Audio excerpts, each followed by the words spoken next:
Oi gente, eu sou a Marina Sestito, coordenadora de redação do Estude. Hoje a gente vai analisar a proposta que trata do aumento no índice de sobrepeso no Brasil, tentando extrair o máximo de informações que a gente puder da coletânea para construir a nossa argumentação. Então vamos começar com o direcionamento padrão do Enem. A partir da leitura dos textos motivadores seguintes, então, vamos ver os textos e, com base nos conhecimentos construídos ao longo de sua formação e também conhecimentos externos, redija texto dissertativo argumentativo, lembrando que é uma dissertação argumentativa, então precisa ter ponto de vista, em norma padrão da língua portuguesa sobre o tema o aumento no índice de sobrepeso no Brasil. Então a gente vai pensar não só na questão da obesidade, mas no sobrepeso de maneira mais geral e não só no fato de haver sobrepeso no Brasil, mas no aumento desse índice. O problema não necessariamente é que haja, mas que esteja aumentando. Vamos tentar olhar para a coletânea então com esse tipo de olhar, com esse tipo de abordagem. Apresentando propostas de intervenção, então a gente vai tentar resolver o problema e também respeitar os direitos humanos, que isso é fundamental nos textos do Enem. Selecione, organize e relacione de forma coerente e coesa argumentos, análises e fatos, dados concretos, para a defesa do seu ponto de vista. Então, texto 1. O país vive uma situação alarmante. 52,5% da população adulta está acima do peso e dessa parcela, 17,9% estão obesos. Então, a gente tem aí metade da população adulta brasileira acima do peso. Sendo que 17%, 17,9%, quase 20% está obeso. Isso é muita coisa. A pesquisa Vigitel, Vigilância de Fatores de Risco e Proteção para Doenças Crônicas por Inquérito Telefônico, divulgada no último ano pelo Ministério da Saúde, apontou fatores que podem acarretar no surgimento de doenças crônicas e quais medidas podem ser tomadas para minimizar o problema. Então, essa pesquisa, ela levantou esses dados para entender melhor como que se dá essas doenças crônicas e o que pode causá-las. Dentre eles, o peso dos brasileiros é um dos pontos mais preocupantes.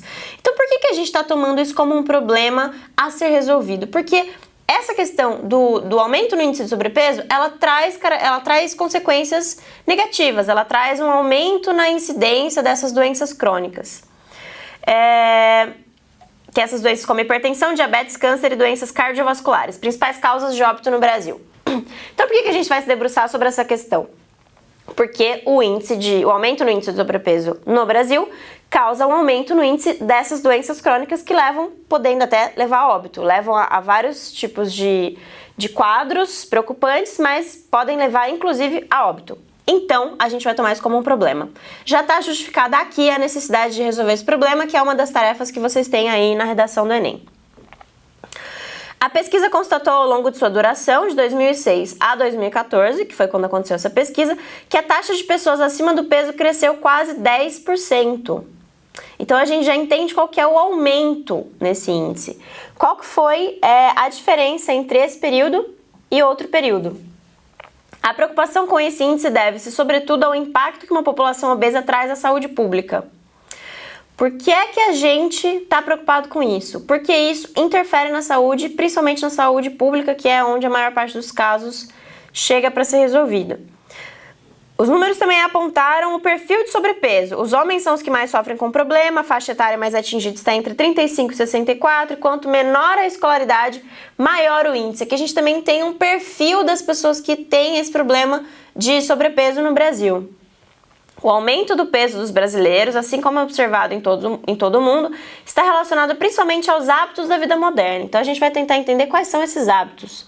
Má alimentação, sedentarismo e falta de cuidado com a saúde. Então esses três fatores, a má alimentação, o sedentarismo e a falta de cuidado com a saúde, eles estão relacionados com esse aumento no índice de sobrepeso e com a maior incidência dessas doenças cardiovasculares, hipertensão, diabetes, câncer enfim...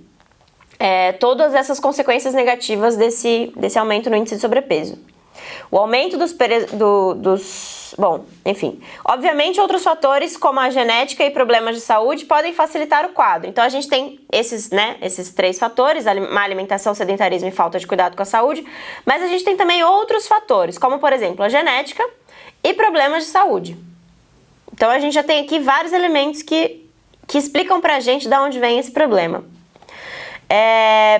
Porém, boa parte dos acompanhados sequer estavam cientes do seu estado nutricional ou de saúde. As pessoas nem sabem o que está acontecendo com a saúde delas. Muitos participantes desse tipo de pesquisa não têm conhecimento do seu peso, dos seus níveis de colesterol e ocasionalmente descobrem sofrer de diabetes. Então a pessoa não sabia qual era o peso dela, não sabia qual eram os níveis de colesterol e aí na pesquisa, fazendo esse levantamento, acaba descobrindo que tinha diabetes por causa da pesquisa. Muitas vezes nem atentaria para isso, nem descobriria esse problema se não fosse por essa via.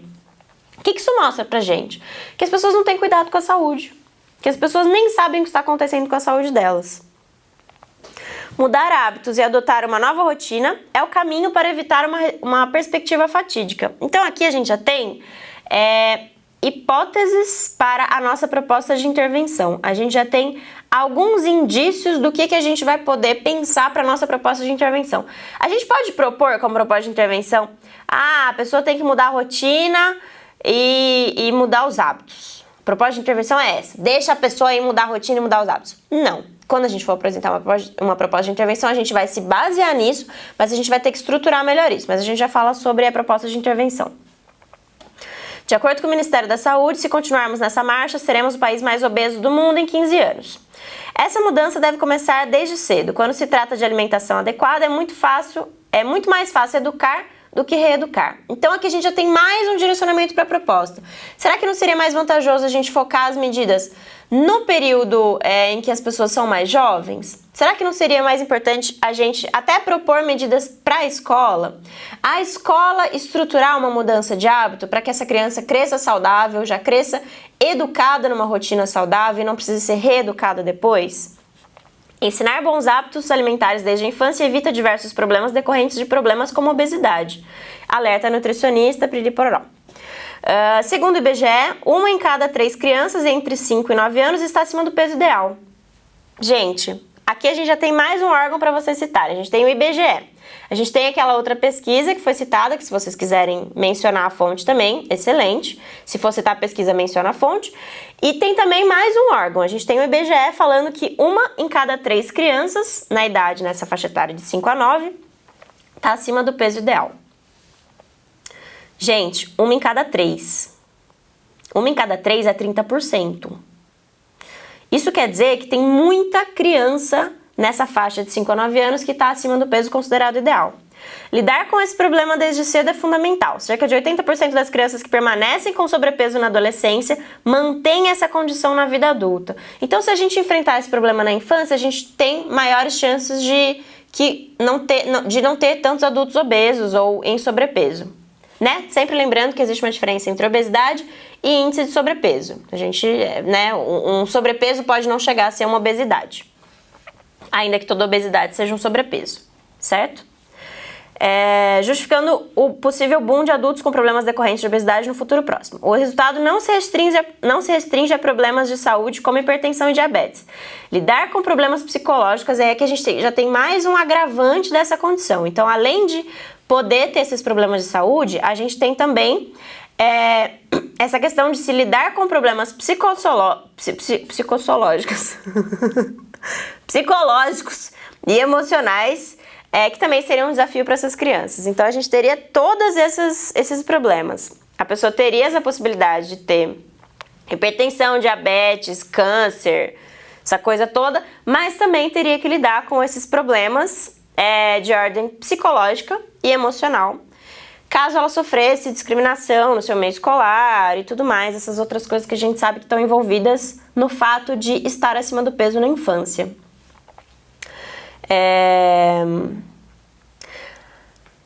Apesar de boa parte da população estar acima do peso, o bullying e outros problemas de convívio social são fatores que podem levar a criança a se isolar e ficar depressivo. Então a gente tem também problemas emocionais decorrentes desse problema do índice de sobrepeso, desse aumento no índice de sobrepeso.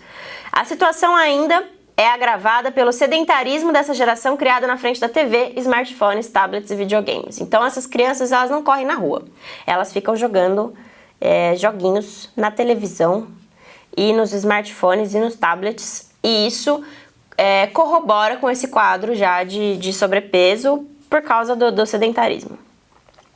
Certo, gente? Texto 2. A obesidade afeta 641 milhões de adultos, ou 13% da população mundial adulta, e pode chegar a até 20% em 2025 se o ritmo atual da epidemia continuar. Mostra estudo divulgado hoje, dia 1º. Aí a gente vê aqui quando que foi acessado esse texto. Ele é do início do ano, de 2016. Então, quando a gente fala de dia 1º, a gente está falando do dia 1º daquele mês, não do mês em que vocês estão agora, tá? Se a gente, enfim, não posso falar em que mês que a gente está gravando esse vídeo, mas enfim, se a gente estiver gravando esse vídeo em julho ou em agosto, não vai ser no primeiro dia desse mês que a gente está agora, vocês precisam ver na referência de quando que é esse texto. Isso é fundamental para qualquer referência, tá? Vamos sempre voltar para a referência para ver de quando que é esse texto, para a gente entender de quando é a notícia. Em 40 anos, passamos de um mundo onde as pessoas obesas são mais do que aquelas que estão com baixo peso. Então, a gente tem no mundo pessoas que têm o peso ideal, considerado ideal, isso é muito importante a gente lembrar também, o peso considerado ideal, considerado o peso de uma pessoa saudável. A gente tem as pessoas que estão acima do peso e as pessoas que estão abaixo do peso. Hoje, a gente vive uma situação em que tem mais pessoas acima do peso do que pessoas abaixo do peso. Certo? Vamos tentar entender quais são as implicações disso. Disse o professor do Imperial College de Londres, que coordenou um estudo divulgado na revista médica britânica The Lancet. Segundo o estudo, 1 em cada 8 adultos é obeso. 1 em cada 8 adultos é obeso. Lembrando que 1 em cada 3 crianças na faixa de 5 a 9 está acima do peso. Número que mais do que duplicou desde 1975, que deve aumentar para 1 em cada 5 até 2025, no caso de 1 em cada 8 adultos obesos. A ideia então é que, a projeção é que em 2025, 1 em cada 5 adultos seja obeso no mundo. O trabalho, considerado um dos mais abrangentes feitos até agora, teve como base dados de cerca de 19 milhões de pessoas com 18 ou mais residentes em 186 países. Então, em 186 países, 19 milhões de pessoas acima de 18 anos foram consideradas nesse estudo. O que é importante a gente notar? Que esse texto 2 está falando do mundo, ele não está falando do Brasil. Qual que é o recorte temático que a gente precisa adotar na nossa argumentação? O Brasil. Então a gente vai usar esses dados para contextualizar a questão do sobrepeso, mas a gente não vai se basear só nessa discussão para construir a nossa argumentação, senão a gente vai fugir do recorte temático. A gente não vai tratar exatamente daquilo que precisa tratar, que é a questão do aumento no índice de sobrepeso no Brasil, certo? Muita atenção a isso. O coordenador do estudo alertou para a ameaça de uma crise de obesidade severa e de doenças provocadas pelo alto teor de gordura, de dietas ricas em açúcar que provocam aumento da tensão arterial e do colesterol. Haverá consequências para a saúde de uma magnitude que não sabemos. Então, é muito importante a gente tirar desse texto também esses outros elementos que indicam de onde viria essa obesidade severa, né?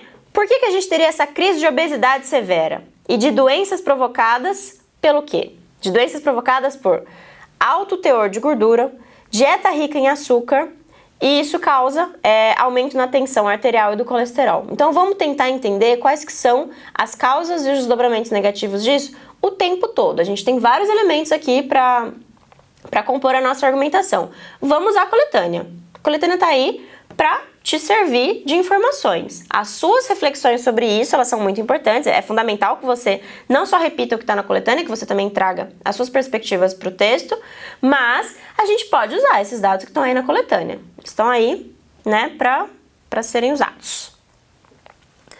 O trabalho mostra ainda que nos homens a obesidade triplicou da população de 75 até 2014. E aí a gente tem os dados que vocês podem retirar aí do texto. Nas mulheres a obesidade cresceu de 75 também a 2014, de 6,4 para 14,9. Vários dados aí sobre o mundo, gente. Isso vocês vão usar na contextualização. Vou repetir isso mais uma vez. Em 2014, as pessoas mais gordas do mundo viviam nos países da Polinésia e Micronésia, onde 38% dos homens e mais da metade das mulheres são obesos, revela o estudo. Cerca de 118 milhões dos obesos do mundo vivem nos Estados Unidos, Reino Unido, Irlanda, Austrália, no Canadá e na Nova Zelândia. Onde estão os obesos do mundo? Nesses países. No outro extremo, e aqui a gente tem uma questão muito interessante, que é Só nesse último trechinho a gente tem essa relação com pessoas que, né, que agora essa relação que a gente vai ver agora, que no Timor-Leste, Etiópia e Eritreia são os países onde vivem as pessoas com menor peso. Então aqui no final desse segundo texto a gente tem um outro lado, tem as pessoas que estão com o menor peso no mundo. Por que será que nesses países como Estados Unidos, Reino Unido, Irlanda, Austrália, Canadá e Nova Zelândia, a gente tem as pessoas mais obesas? E por que no Timor-Leste, Etiópia e Eritreia são os países onde vivem as pessoas com menor peso? Qual que é o contexto desses países? Qual que é o contexto desses países? Por que aqui a gente tem muitos obesos? Por que aqui a gente tem pessoas com menor peso? Vamos tentar problematizar isso também. Eu acho que essa é uma reflexão importante para a gente ter na introdução do nosso texto, na contextualização dessa questão, não necessariamente tomando um ponto central na nossa argumentação, porque na nossa argumentação a gente precisa tratar do aumento no índice de sobrepeso no Brasil. Então vamos afunilar para esse recorte temático, tá bom? Depois que a gente apresentou o tema, a gente já discutiu essa questão, já construiu nossa argumentação. Como é que a gente vai resolver esse problema? Primeiro, isso é um problema? Como a gente viu aqui, isso é um problema por causa de todos esses elementos que a gente levantou na leitura dos textos. Mas como é que a gente vai resolver esse problema? A gente precisa ter agentes, ações e meios. Alguém vai ter que fazer alguma coisa de algum jeito. Quem pode fazer? O Estado pode dar estrutura para as pessoas, a escola pode dar estrutura para as crianças, já que a gente viu que o foco do enfrentamento deve ser na infância. E também outros setores, como a família, esses outros âmbitos da sociedade também podem agir para a resolução dessa questão, certo? Quais são as ações que a gente pode adotar para isso? A gente pode pensar numa mudança na merenda escolar, por exemplo, no caso da escola enquanto agente. A escola pode proporcionar atividade física frequente para as crianças, pode ter uma merenda que seja nutricionalmente adequada, pode ter um acompanhamento nutricional para os pais das crianças também, ter um espaço na escola em que os pais consigam conversar com os nutricionistas para entender também como adequar a alimentação da criança em casa.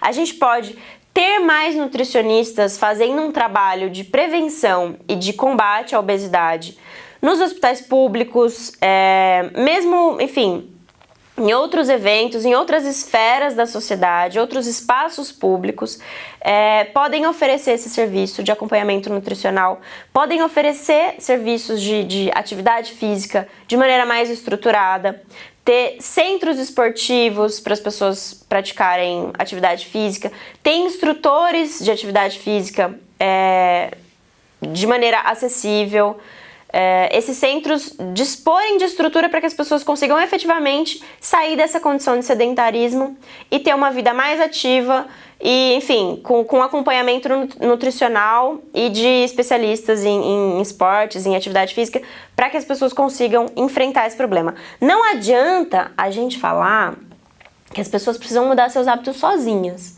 Se a gente não dá estrutura para que elas façam isso, a medida vai ficar muito frágil, ela vai depender de outras questões que dependem, sei lá, às vezes a pessoa ter condições de pagar uma academia, às vezes a pessoa ter condições de pagar um nutricionista, às vezes a pessoa às vezes ela não tem acesso à informação que seria pertinente para ela conseguir mudar esses hábitos, então a gente precisa não só dizer que alguém tem que fazer, mas a gente precisa também dar estruturas para que a pessoa consiga fazer, mencionando os agentes, que é quem vai agir, as ações, que é tudo que vai ser feito para estruturar essa solução, e os meios, o detalhamento de como isso vai se dar. Tá bom, gente? Espero que vocês escrevam uma redação bem bonita, mandem pra gente e a gente se vê na próxima análise de proposta.